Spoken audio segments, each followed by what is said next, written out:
రైతు సంక్షేమం కోరే ప్రభుత్వం ఈ ప్రభుత్వం. రైతులకు హామీ ఇస్తున్నాం, గిట్టుబాటు ధర ఇస్తాం, రైతులను ఆదుకుంటాం.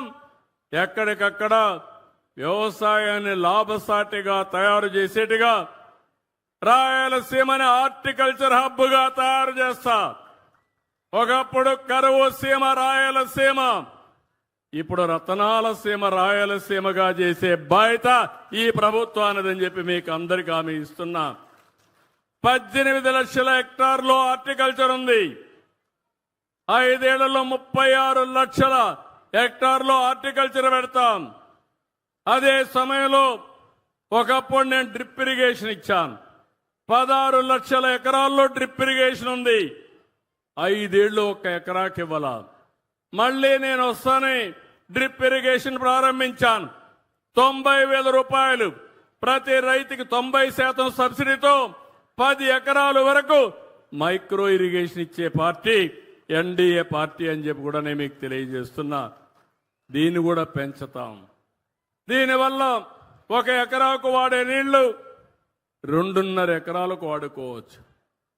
ఇంకో పక్క మైక్రో ఇరిగేషన్ గాని మోడర్నైజ్ చేస్తే యాప్ ద్వారా ఫోన్ ద్వారా నీళ్లు ఎప్పటికప్పుడు మీరు పారించుకునే పరిస్థితి వస్తుంది.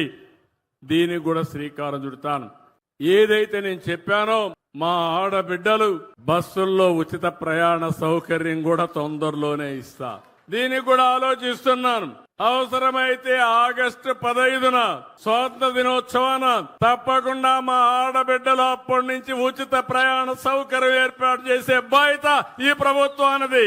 కరెంటు ఉచితంగా ఇస్తాం. చాలా మంది పేదవాళ్ళకి ఇస్తున్నాం.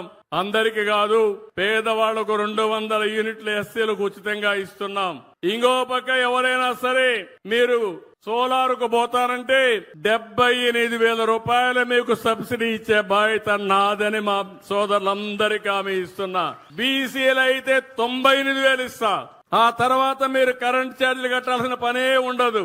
ఎస్సీలకు ఎస్టీలకు అయితే ఉచితంగా మీ ఇంటి పైనే కరెంటు తయారు చేసి వసతి ఏర్పాటు చేస్తాం. ఒకవేళ మీరు కరెంటు వాడుకొని మిగిలితే గ్రిడ్కి ఇస్తే ₹2.09 చొప్పున డబ్బులు కూడా మీ అకౌంట్లో వేస్తా. ఇలాంటి కార్యక్రమాలతో ఈ ప్రభుత్వం ముందుకు పోతా ఉంది.